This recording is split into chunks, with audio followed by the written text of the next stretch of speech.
Hello friend, welcome to it and repeat. কেমন আছো সবাই? আশা করি সবাই খুব ভালো আছো। আজকে চলে এসেছি দারুণ স্বাদের একটা রেসিপি নিয়ে। পুরো রেসিপিটা দেখো বন্ধুরা, একদমই স্কিপ করো না। তাহলে চলো রেসিপিটা শুরু করি। আজকে আমি তোমাদের বানিয়ে দেখাবো শাহি রোল। তাহলে চলো রেসিপিটা এবার শুরু করি। সবার প্রথমে আমি পাউরুটি নিয়ে নিয়েছি। এখানে কোয়ার্টার পাউরুটিটা নিয়ে নিয়েছি আমি দুখানা। বড় সাইজের যে কোয়ার্টার পাউরুটিটা হয় সেটাই নিয়ে নিয়েছি। আর না হলে স্লাইস রুটি দিয়েও কিন্তু করতে পারো, সেটাতেও বেশ ভালো হয়। পেছন দিকের যে পোড়া অংশটা সেটাকে বাদ দিয়ে দিয়েছি, আর এই যে সামনের দিকে পোড়া অংশটাও কিন্তু বাদ দিয়ে দেবো। এগুলো একদমই ফেলে দেবো না, এগুলোকে দিয়ে ব্রেড ক্রামও কিন্তু করা যায়। তা এইভাবে আমি একই সাইজের এইভাবে কেটে নিচ্ছি। যেহেতু বড় কোয়ার্টার পাউরুটি তাই জন্য আমি কিন্তু এইভাবে কেটে নিচ্ছি। না হলে কিন্তু স্লাইস রুটি দিয়েই করবে, তাতেও বেশ ভালো হয়। তো এইভাবে আমি প্রত্যেকটা রুটি দেখো কেটে নিচ্ছি একই সাইজের। তারপরে আমি রোলের ভেতরে যে পুরটা দেবো, একটা ক্ষীর বানাবো, চলো সেটা আগে বানিয়ে নিই। এখানে দুধ নিয়ে নিয়েছি, যতগুলো রোল করবে সেই পরিমাণেই দুধটা দেবে, ক্ষীরটাও কিন্তু সেই পরিমাণেও বানাবে। দুধটা ওদিকে জাল হচ্ছে, এদিকে আমি কয়েকটা বাদাম নিয়ে নিলাম, আমন্ড আর কাজু। কাজু কয়েকটা ছিল, পেস্তা বা অন্য কিছু বাদাম থাকলেও কিন্তু দিতে পারো। তা আমার কাছে যেটুকু ছিল আমি সেটুকু দিয়ে করলাম। ওটাকে আমি একদম গুঁড়ো করে নিয়েছি। ক্ষীরটা তাড়াতাড়ি হতে সাহায্য করবে, আর খেতেও বেশ ভালো হয়েছিল। তারপরে এখানে দুধটা একটু জাল হওয়ার পরেই দেখো আমি চিনি নিয়ে নিচ্ছি। বড় চামচির 1 চামচি মতন চিনি নিয়েছি। খুব বেশি মিষ্টি দেবো না। এই যে এখানে আমি দেখতেই পেলে দুখানা আমুল স্প্রে প্যাকেট দিয়ে দিলাম, কেননা এই আমুল স্প্রেতেও চিনি থাকে, আর ওদিকে আমি শিরাতেও ভেজাবো, তার জন্য একটু মিষ্টিটা ক্ষীরটাতে কমই দিচ্ছি। তা এদিকে চিনিটা একদমই মেল্ট হয়ে গেছে। দুধটা জাল হওয়ার পরেই আমি এবার যখন একটু দুধটা কমে আসবে তখনই এই যে বাদামের গুঁড়োটা কিন্তু আমি দিয়ে দিচ্ছি। তো এবারই কিন্তু খুব তাড়াতাড়ি একটা থিক চলে আসবে ক্ষীরটার জন্য। আর এইখানে দেখো ক্ষীরটা কিন্তু মোটামুটি আমার হয়ে এসছে। এবার যতটুকু একটু পাতলা তরল টাইপের আছে, এখান থেকে কিছুটা ক্ষীর আমি তুলে রাখবো পরে গার্নিশিং করার জন্য। তারপরে আমি আবারও কিন্তু ক্ষীরটাকে একটু বেশি করে একটু শক্ত শক্ত করে নেবো আর কি, যেহেতু ভেতরে পুরটা দেবো আমি। তা দেখো এবার কিন্তু হয়ে গেছে। এবার নামিয়ে নিলে ঠান্ডা হলেই ওটা একদম একটা শক্ত টাইপের ডোয়ের মতন হয়ে যাবে। তা ওদিকে ক্ষীরটা নামিয়ে নিয়েছি, এখানে বানিয়ে নেব একটু শিরা। তা ছোটো কাপে 2 কাপ মতন আমি চিনি দিয়ে দিচ্ছি। খুব বেশি শিরার মধ্যে কিন্তু ডোবাবো না, একদম জল টাইপেরও করব না। একটু হালকা করে, মানে একটু ক্রিস্পি থাকবে শাহি রোলটা, এইভাবেই করব। তারপরে ওই জন্য আমি শিরাটা কিন্তু একদম কমই বানাচ্ছি। 2 কাপ চিনি দিয়ে দিয়েছি, সঙ্গে আমি 2.5 কাপ মতন জল দিয়ে দিয়েছি। আর এখানে কিছুটা এলাচ আমি ছিঁড়ে দিয়ে দিলাম একটু সুন্দর গন্ধ হওয়ার জন্য। তা দেখো শিরাটা কিন্তু হয়ে গেছে। একদমই 1 তারের বা 2 তারের কোনো ব্যাপার নেই। একটু যখন চিনি মেল্ট হয়ে যাবে বুঝতেই পারবে হাত দিয়ে যে একটু তেলে টাইপের হয়ে গেছে, তখনই বুঝবে শিরাটা কিন্তু কমপ্লিট। আর ওই হলো পুরটা, আর এটা হলো ময়দা দিয়ে আর জল দিয়ে আমি একটা ব্যাটারের মতন করে নিয়েছি। এটা একটু মানে ওই রোলটাকে জোড়া দেওয়ার সাহায্য করবে। তা এদিকে আমি পাউরুটিটাকে এইভাবে একটু চাকি বেলনির মধ্যে নিয়ে একটু বেলনা দিয়ে এইভাবে একটু চাপ দিয়ে একটু বেলতে হবে, তাহলেই দেখবে একদম খুব সুন্দরভাবে একটু বেলা হয়ে যায়।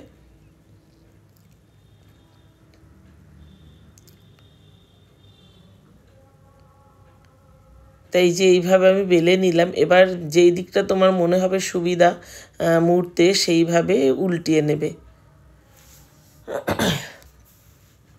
তারপরে এই যে দেখতেই পেলে 1 চামচি পুর আমি এর মধ্যে দিয়ে দিলাম। বোঝা যাচ্ছে না পাউরুটির কালার আর ক্ষীরের কালার একই হয়ে গেছে। তা পুরটা দিয়ে দিলাম। তারপরে একদমই এরমভাবে রোল করতে খুব সহজেই হয়ে যায়। একটু সাবধানে করতে হয় পাউরুটিটা। আর পাউরুটিটা না একদম টাটকা নেবে, তাহলে কিন্তু খুব ভালো হয়। যদি বাসি পাউরুটি নাও তাহলে কিন্তু ওটা একটু মানে খুলে খুলে যাওয়ার চান্স থাকে। তাই এই যে সব শেষে দিয়ে দিলাম ওই যে ময়দার যে ব্যাটারটা গুলে রেখেছি সেটা দিয়ে, তাহলে দেখো একদম খুব সুন্দর একটা টাইট রোল হয়ে গেছে।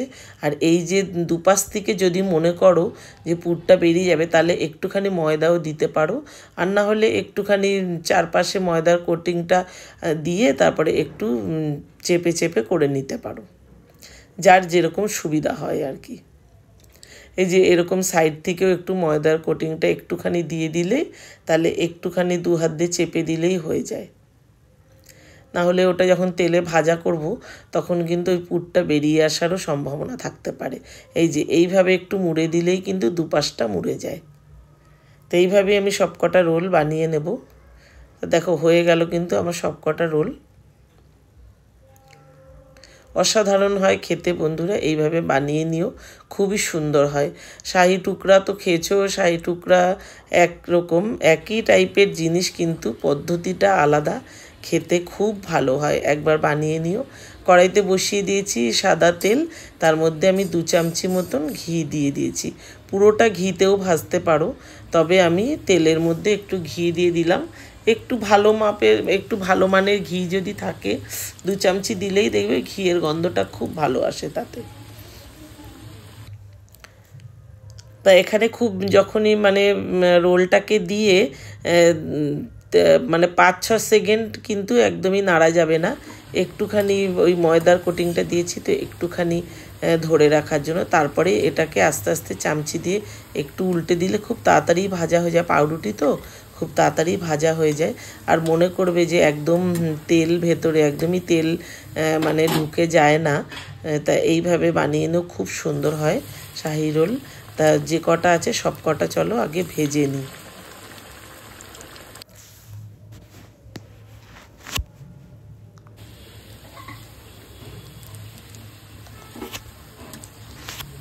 আর এই যে দেখো যখন প্লেটে তুলছি তখন বুঝতেই পারছো কতটা ক্রিস্পি হয়।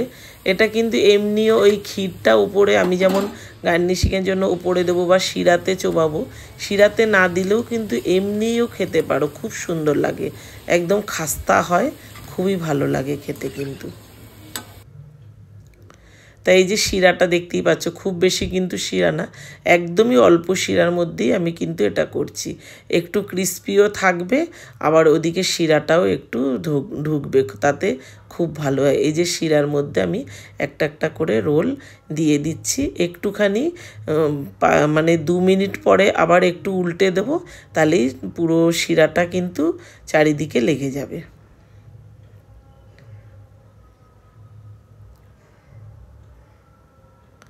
তাই এই যে হয়ে গেছে, চলো একটা ট্রের মধ্যে সাজিয়ে নিই। কেমন লাগলো রেসিপিটা বন্ধুরা অবশ্যই কমেন্টে জানিও। যদি ভালো লাগে প্লিজ লাইক শেয়ার করে দিও, চ্যানেলটাকে অবশ্যই সাবস্ক্রাইব করে দিও। আর আমার রান্নাগুলো তোমাদের কেমন লাগে প্লিজ প্লিজ বন্ধুরা একবার একটু কমেন্টে জানাও তোমাদের কেমন লাগে আমার রেসিপিগুলো। সব কটা সাজিয়ে নিয়েছি, কী যে অসাধারণ হয় খেতে, একবার বানিয়ে নিও, তারপরে আমাকে কমেন্টে জানিও কেমন লাগছে তোমাদের। দেখো হয়ে গেল, দেখতেও কিন্তু খুব সুন্দর লাগে। আর ওই যে ক্ষীরটাকে তুলে রেখেছিলাম ওটাও অনেকটাই ঘন হয়ে গেছে, ঠান্ডা হলে তো একটু ঘন হয়েই যায়। এই যে এটা এর উপরে একটু দিয়ে দিলাম, এটা দেওয়াতেও আরও খেতেও যেমন সুন্দর হয়েছে, দেখতেও অসাধারণ হয়েছে। তারপরে এইভাবে পরিবেশন করো, একদমই খাস্তা খাস্তা, খেতে দুর্দান্ত লাগে।